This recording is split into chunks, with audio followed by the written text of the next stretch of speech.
मैं रमनदीप खंडा आपका MKH video series के अंदर हार्दिक स्वागत और अभिनंदन करता हूं।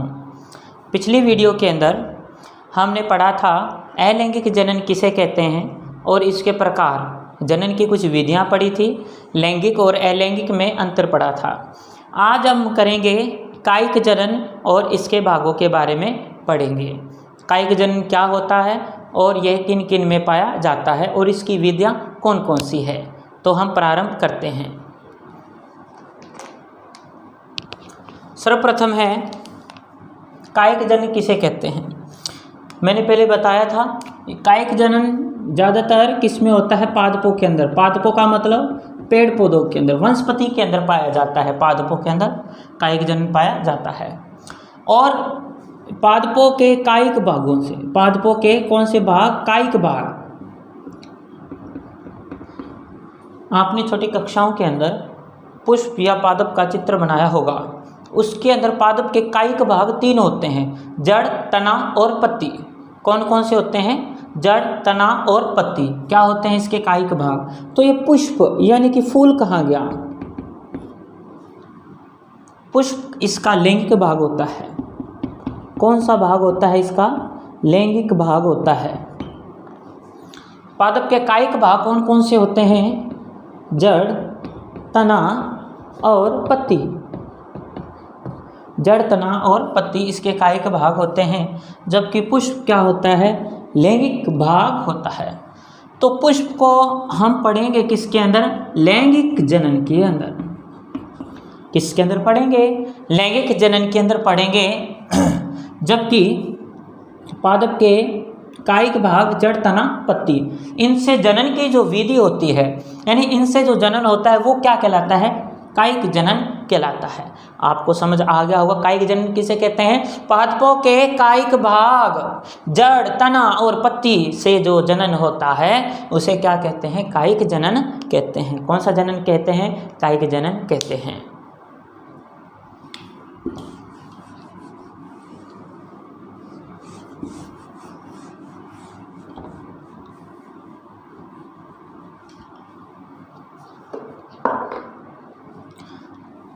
अब बात है कायिक जनन सब किन किन विधियों से होता है।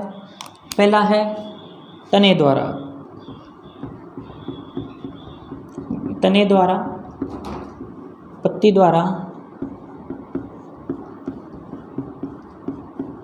और जड़ द्वारा।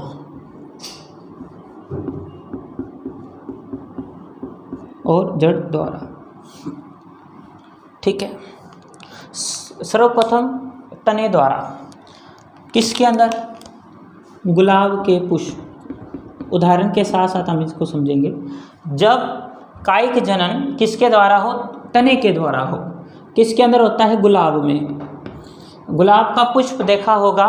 गुलाब के पुष्प के अंदर क्या होता है? हम उसका एक तना लेते हैं और उस तने को हम भूमि में क्या कर देते हैं? रोप देते हैं, भूमि में लगा देते हैं। इसे कहते हैं कलम लगाना। क्या कहते हैं इसे? कलम लगाना कहते हैं।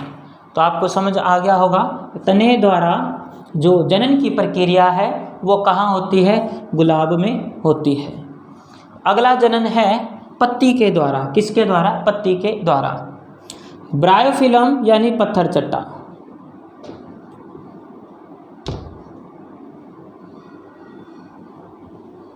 ये ब्रायोफिलम की क्या है? पत्ती है।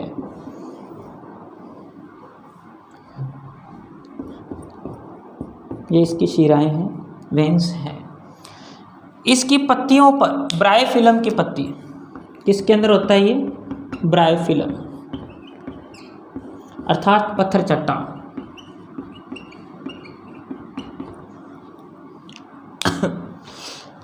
इसकी जो पत्ती है, पत्ती के ऊपर कुछ संरचनाएं विकसित होती है। क्या होती है? कुछ संरचनाएं विकसित होती है इस तरह से। अपने यहाँ आम खास पत्थर चट्टा देखने को मिल जाता है कहीं पर। तो जो पत्थर चट्टा होता है ब्रायोफिलम, उसकी जो पत्ती के किनारों पर कुछ क्या होती है? संरचनाएं विकसित होती है। और ये संरचनाएं कहाँ गिर जाती है? मिट्टी के अंदर गिर जाती है। किसके अंदर गिर जाती है?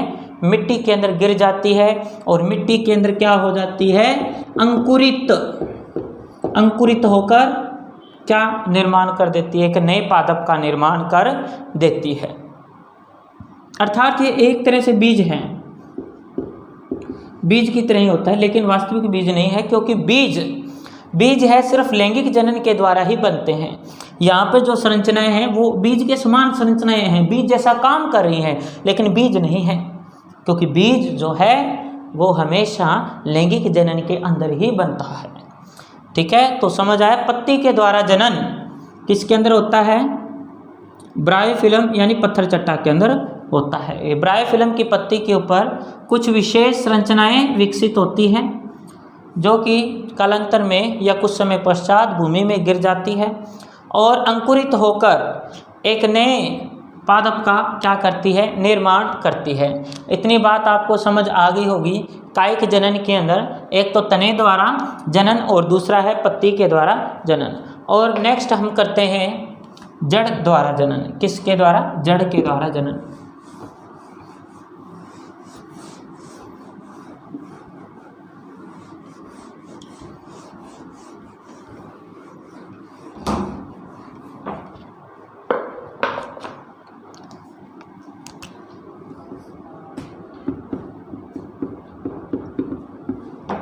जड़ द्वारा आपने आलू देखा होगा, आलू, शकरकंद, ये कुछ ऐसे पादप हैं या ऐसे कुछ जड़ जिसको हम कह सकते हैं एक तरह से। इनके ऊपर, जैसे ये आलू है, इनके ऊपर कुछ ऐसी संरचनाएं पाई जाती है।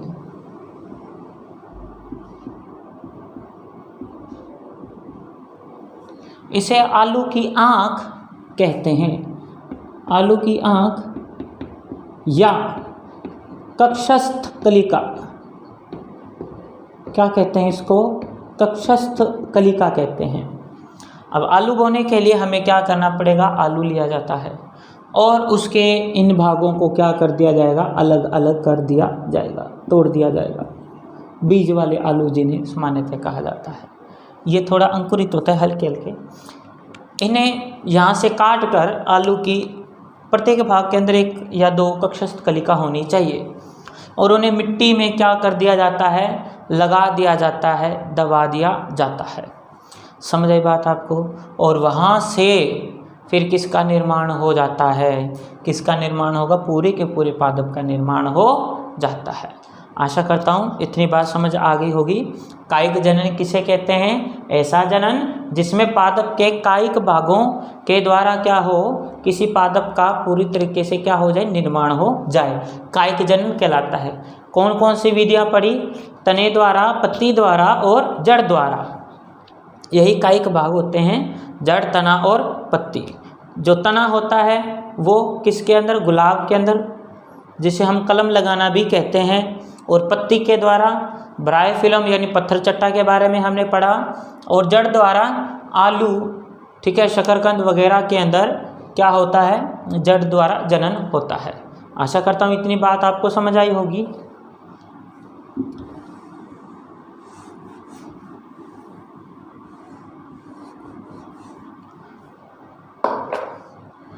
इसके उपरांत है बीजाणु द्वारा।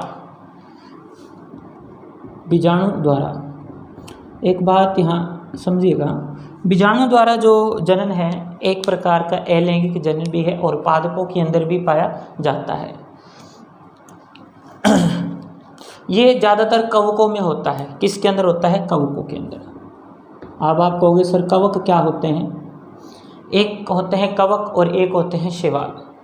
जो कवक होते हैं ये होती है धागे के समान संरचनाएं होती है। किसके समान? धागे के समान संरचनाएं होती है। जैसे आपने अचार पर लगी फफूंद को देखा होगा फफूंद को, वो वाइट कलर का आ जाता है। अगर जो भाग अचार का तेल के अंदर ना डूबा हुआ हो उसके ऊपर फफूंद आ जाता है। डबर रोटी है, उसको हमने क्या किया? गीला करके कुछ दिन रख दिया, उसके ऊपर स्मेल आने लग जाती है। ठीक है, वो जो भाग है वो जो वाइट वाइट कलर का होता है वो क्या होते हैं, कवक होते हैं। क्या होते हैं वो, कवक होते हैं। ठीक है। एक जो ब्रेड पर पाया जाता है कवक, राइजोपस, कौन सा है, राइजोपस,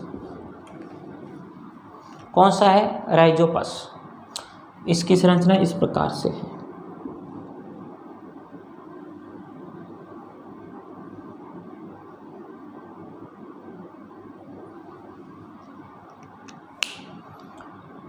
ये से धागेनुमा संरचनाएं हैं, लेकिन इसके जो ऊपर के जो भाग होते हैं वो थोड़े फूले हुए होते हैं। क्यों होते हैं, क्योंकि बीजाणु हैं, जो बीजाणुओं द्वारा जनन है। बीजाणुओं को स्पोर कहते हैं, हिंदी में क्या कहते हैं, सॉरी इंग्लिश में स्पोर कहते हैं, बीजाणु। यहाँ पर जो इनका केंद्रक है बहुत ज़्यादा भागों के अंदर डिवाइड हो जाता है, जैसे मैंने आपको बहुविखंडन प्रक्रिया के अंदर बताया था। और यहाँ पर उनके ऊपर एक आवरण चढ़ जाता है, यानी कि झिल्ली बन जाती है।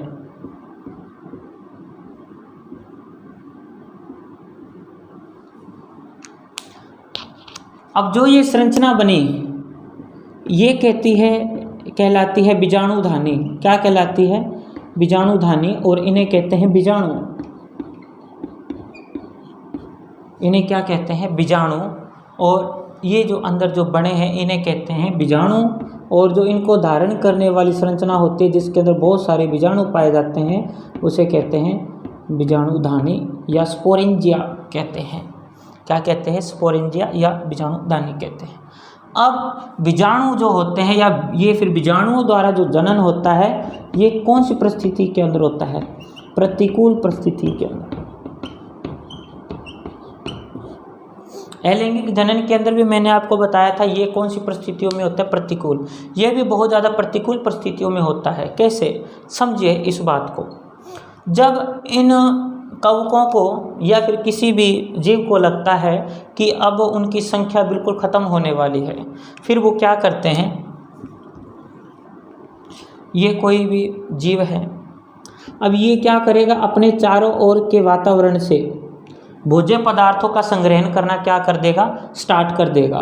और थोड़ा फूल कर क्या हो जाएगा, बड़ा हो जाएगा। अब क्यों बड़ा हुआ, क्योंकि इसने अपने केंद्र को बहुत भागों के अंदर क्या करना है, डिवाइड करना है। इसका केंद्र को बहुत भागों के अंदर क्या हो जाता है, बट जाता है। वैसे ये बीजाणुधानी बन गई है, बहुत सारी इसने बीजाणुओं को धारण कर रखा है।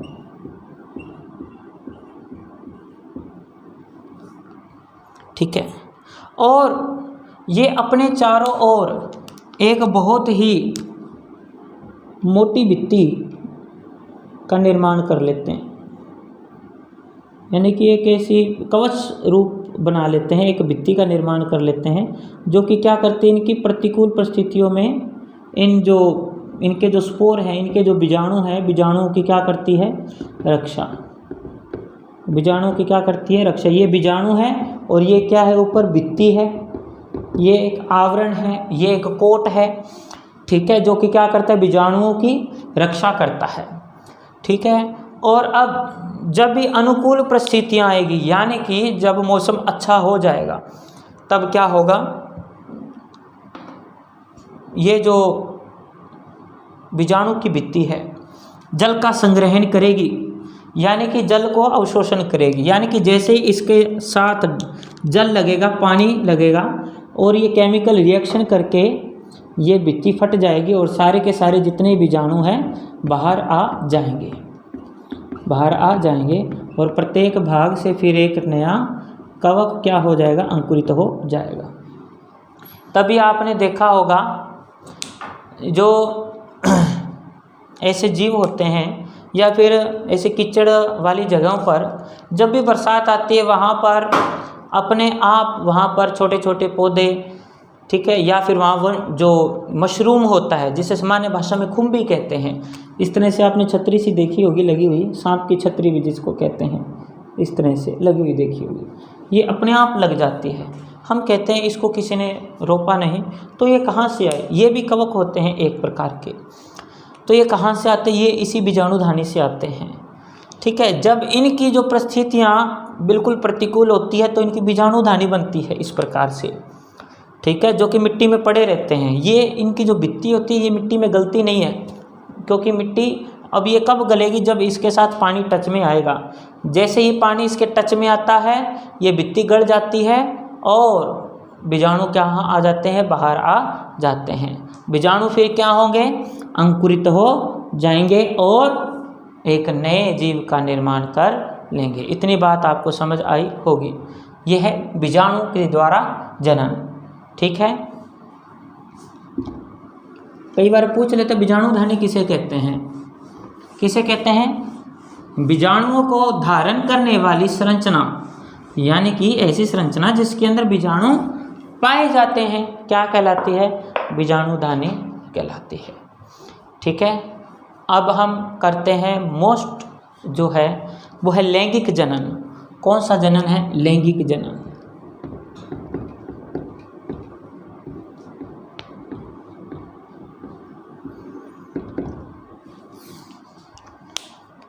लैंगिक जनन के अंदर क्या पाए जाते हैं? जो सबसे मेन बात है वो क्या है, इनके अंदर कितने जनक होते हैं? 2 जनक होते हैं। क्या होता है? युग्मकों का निर्माण। युग्मकों का क्या होता है? यहाँ पर निर्माण होता है। अब बात आती है युग्मक किसे कहते हैं। सबसे पहले ये इसकी कुछ परिभाषाएं हैं, पहले हम वो करेंगे, उसके उपरांत हम लैंगिक जनन को आगे और ज़्यादा पढ़ेंगे, क्योंकि ये लैंगिक जनन इसके ऊपर डिपेंड करता है। मैं यहाँ पर कुछ शब्दों को बोलूँगा तो आप कहोगे सर ये क्या होते हैं। युग्मक किसे कहते हैं? युग्मक कहाँ से बनते हैं? अर्धसूत्री विभाजन के फलस्वरूप बनते हैं। अर्धसूत्री विभाजन के फलस्वरूप बनते हैं। और इनके अंदर गुणसूत्रों की संख्या कितनी होती है? या ये अगुणित कोशिकाएं होती है। क्या होती है? अगुणित कोशिकाएं, जिसके अंदर गुणसूत्रों की संख्या कितनी हो? आधी हो, उसे कहते हैं अगुणित। गुणसूत्रों की संख्या क्या होती है? इनके अंदर आधी होती है। अर्धसूत्री विभाजन के तहत बनने वाली अगुणित कोशिकाएं जो क्या होती है? जननक्षम होती है। क्या होती है? जननक्षम होती है, अर्थात इनके अंदर आनुवंशिक लक्षण है वो पाए जाते हैं, यानी कि जीव के बारे में पूरी की पूरी सूचनाएं इसके अंदर पाई जाती है। क्या होते हैं? वो युग्मक कहलाते हैं। और युग्मक कितने प्रकार के होते हैं? 2 प्रकार के। नर युग्मक क्या कहलाते हैं? शुक्राणु। और मादा युग्मक, मादा युग्मक अंडाणु। क्या होते हैं? अंडाणु। पादपों के अंदर बात किसकी करूं? ये तो जीवों के अंदर। अगर बात किसकी की जाए? पादपों की। पादपों के अंदर लैंगिक जनन का क्या रोल है? पादपों के अंदर भी युग्मकों का क्या होता है? निर्माण होता है। और पादपों के अंदर, और जिन पादपों के अंदर इनका निर्माण होता है उन्हें कहते हैं आवर्तबीजी। क्या कहते हैं? आवर्तबीजी पादप। आवर्तबीजी पादप या एंजियोस्पर्म। आज जितने भी पेड़ पौधे पृथ्वी पर पाए जा रहे हैं, जिनके पुष्प हैं, जिनके फूल हैं, वो क्या कहलाते हैं? आवर्तबीजी। जिन जिन में बीज बनते हैं वो सब के सब क्या हैं? आवर्तबीजी हैं। कोई भी ले ली जाए, तोरी, कद्दू, टिंडा, जितने भी, वो भी फल हैं एक तरह से। और उनके जो बीज हैं वो क्या है? उनके एम्ब्रो यानी कि उनके भ्रूण हैं। ठीक है, वो कौन से पादप है? आवर्तबीजी पादप है। कौन से पादप है? आवर्तबीजी पादप है। तो पादपों के अंदर भी 2 प्रकार के युग्मक पाए जाते हैं। प्रथम है नर युग्मक। जो नर युग्मक है वो इसके अंदर पाए जाते हैं परागकण। कौन से कण पाए जाते हैं? परागकण। कौन से कण? परागकण। जबकि मादा युग्मक, मादा युग्मक इसके अंदर होती है अंडकोशिका या एग सेल जिसे कहते हैं। ठीक है, इतना कंप्लीट है। ठीक है। युग्मक किसे कहते हैं? अर्धसूत्री विभाजन के तहत बनने वाली अगुणित कोशिकाएं जो कि क्या होती है? जननक्षम, और उनमें अनुवांशिकी की क्या होती है? पूरी तरह से सूचनाएं होती हैं। लक्षणों की क्या होती है? सूचनाएं होती है। ठीक है। कितने प्रकार की होती है? 2 प्रकार की होती है। ठीक है। नर युग्मक और मादा युग्मक। ठीक है। मेल गैमेट और फीमेल गैमेट्स। और पादपों के अंदर भी इसी प्रकार से नर युग्मक क्या होते हैं? पादपों के अंदर परागकण होते हैं। मादा युग्मक क्या होते हैं? अंड कोशिकाएं होती है। ठीक है। इतनी बात कंप्लीट होगी। अब उसके बाद है निषेचन। कौन सी प्रक्रिया है? निषेचन।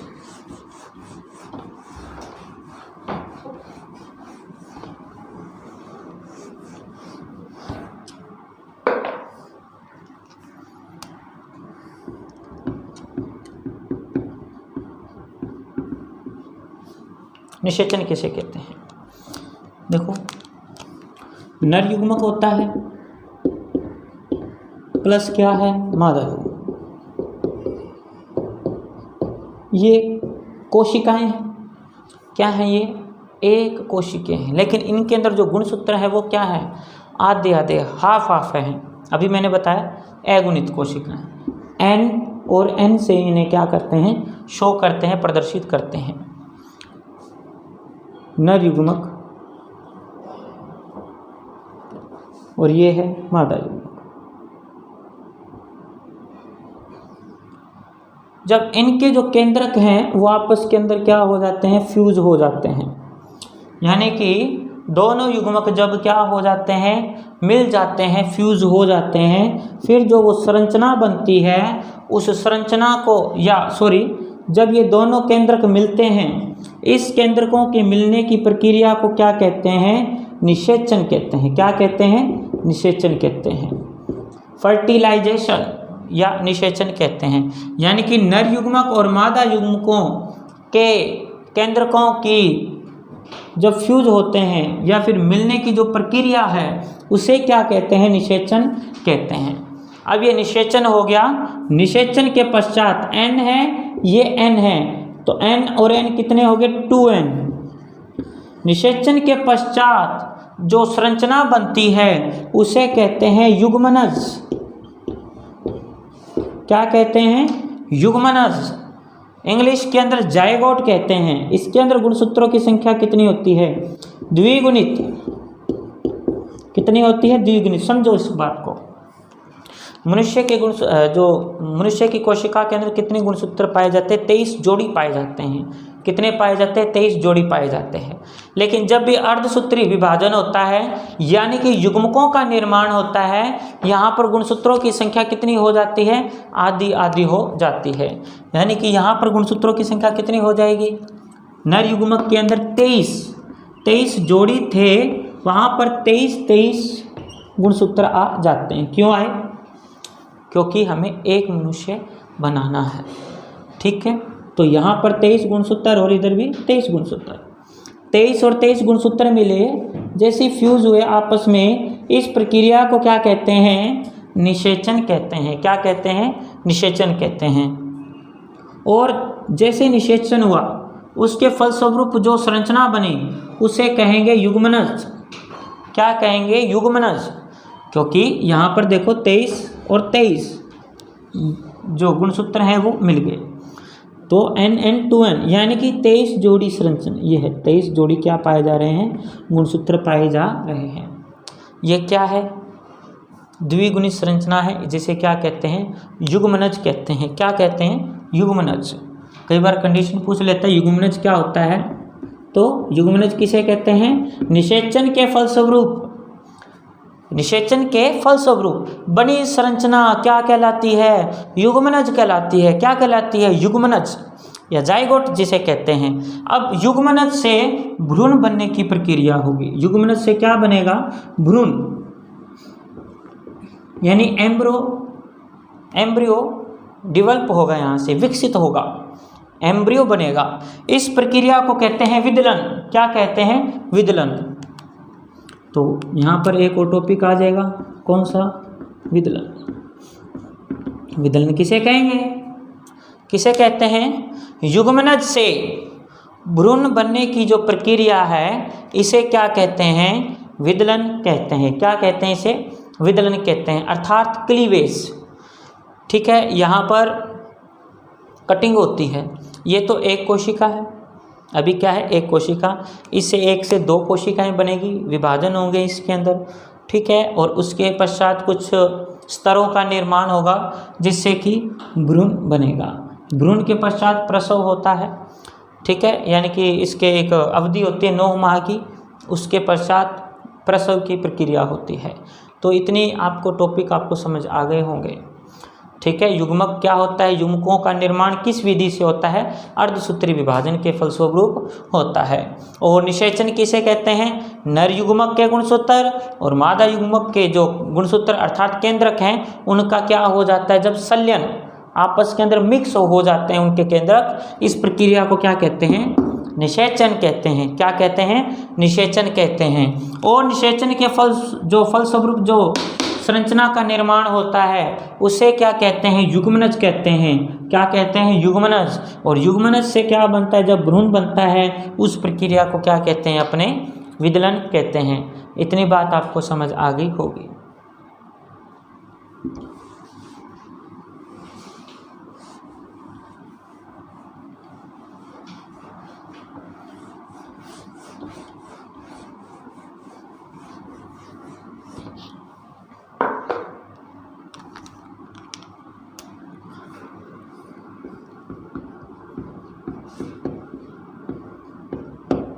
अब अपना टॉपिक है अब पादपों में लैंगिक जनन। मैंने जो अभी लैंगिक जनन आपको समझाया था वो पादप और मनुष्य दोनों का कंबाइन समझाया था, एक साथ बताया था, क्योंकि उसके अंदर जो टर्म है वो नहीं बदलेगी। इसके अंदर जो अभी मैंने कुछ टॉपिक कुछ जो ये परिभाषाएं बताई हैं, ये जो परिभाषाएं वो नहीं बदलती। अब पादप के अंदर, किसी भी पादप के अंदर जो उसका लैंगिक भाग क्या होता है मैंने अभी बताया था। लैंगिक भाग होता है पुष्प। क्या होता है? पुष्प होता है। लैंगिक भाग क्या होता है? पुष्प होता है। ठीक है, अब हम पुष्प की संरचना बनाते हैं। पुष्प की संरचना और उसकी अनुदैर्ध्य काट। ठीक है, यानी कि ये पुष्प है और पुष्प को हम किस तरह से काट रहे हैं? इस तरह से लंबवत काट रहे हैं। ठीक है,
हाँ, इनके नाम है।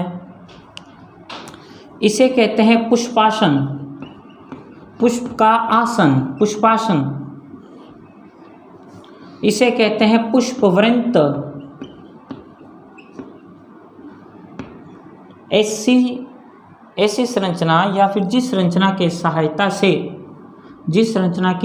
सहायता से पुष्प है किसके साथ जुड़ा होता है? किसी तने के साथ जुड़ा होता है, उसे क्या कहते हैं? पुष्पवृंत कहते हैं। और यहाँ पर कुछ ग्रीन कलर की पत्तियाँ आपने देखी होंगी, इसे कहते हैं भारे दल।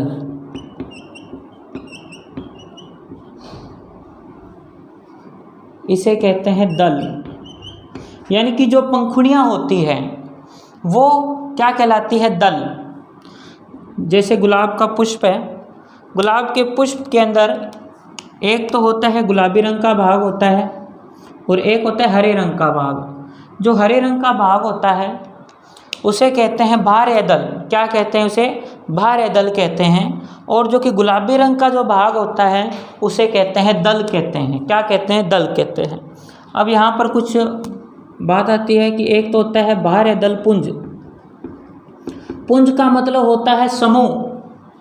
क्या होता है? समूह। यानी कि ये जो ग्रीन कलर की जो पत्तियाँ थी, ग्रीन कलर की जो पत्तियाँ थी पुष्प के साथ, जिसे भारे दल कह रहे थे, वो एक क्रम में लगी होती है 4-5, जैसे 1 2 3 4 5 इस तरह से लगी होती है।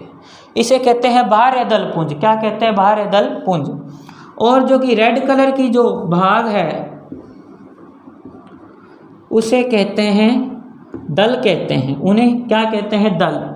और उनके पूरे समूह को कहते हैं दल पुंज।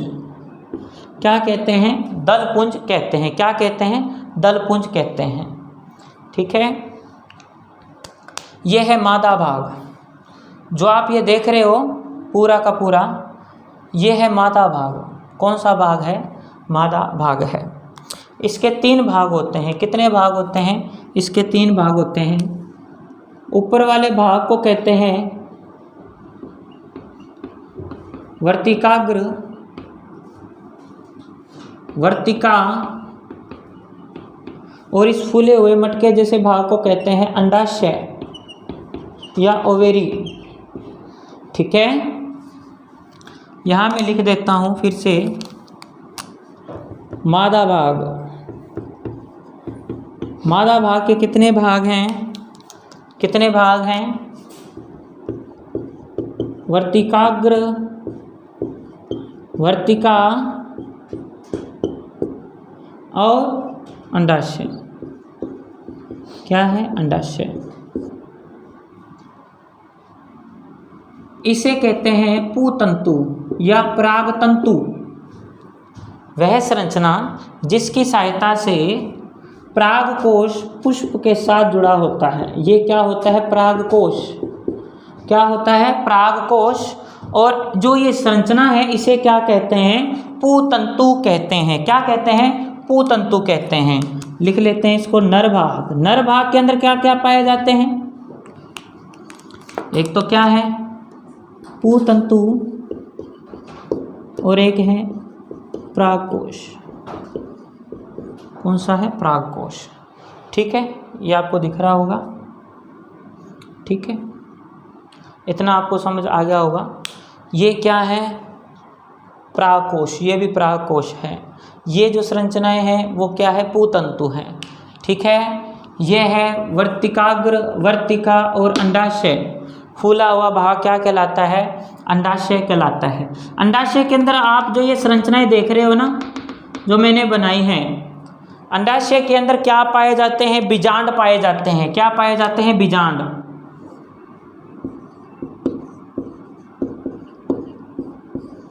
क्या पाए जाते हैं? बीजांड पाए जाते हैं। क्या पाए जाते हैं? बीजांड पाए जाते हैं। आपको बात समझ आ गई होगी। मादा भाग फिर से देखो। मादा भाग का ऊपर का भाग वर्तिकाग्र, वर्तिका और अंडाशय। अंडाशय में क्या पाए जा रहे हैं? बीजांड पाए जा रहे हैं। क्या पाए जा रहे हैं? बीजांड पाए जा रहे हैं। इतनी बात आपको क्लियर समझ आ गई होगी। क्या पाए जा रहे हैं? यहाँ पर बीजांड पाए जा रहे हैं।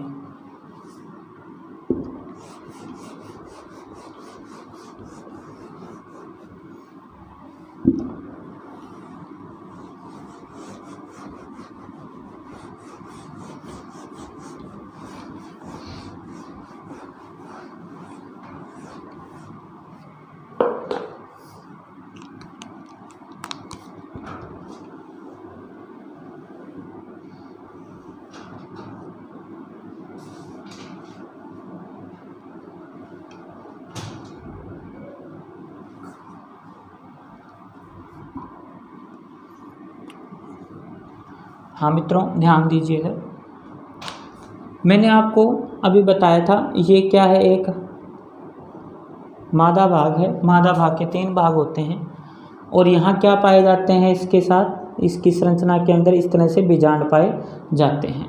ठीक है, समझ आ गई होगी। अब प्रत्येक बीजांड की संरचना एक जैसी होती है, इसके अंदर बहुत सारे बीजांड लगे हैं, प्रत्येक बीजांड की संरचना क्या होती है, अलग अलग होती है। जितने ज़्यादा उसके अंदर बीज होते हैं ना, जितने बीज उतने बीजांड होते हैं। जैसे कि एक मक्का है जिसे अपने भुट्टा भी कहते हैं, मक्का के अंदर बहुत सारे बीज होते हैं तो उसके अंदर उतने ही क्या है, बीजांड होते हैं। और मक्के के अंदर आप जो जैसे ही अपने उसको छीलते हैं, अपने उसके अंदर जो धागे से देखते हैं उसके अंदर ब्राउन कलर के, वो यहाँ निषेचन नलिका होती है। अपने करेंगे निषेचन नलिका क्या होती है उसके बारे में। जी मित्रों, आज का टॉपिक आपको अच्छे से समझ आया होगा, मैं आशा करता हूँ। अगले वीडियो में अपने करेंगे कि पादपों के अंदर लैंगिक जनन किस प्रकार होता है। ठीक है, तो मैं आशा करता हूँ आप इसको अच्छे से और देखेंगे। पढ़ते रहिए। धन्यवाद।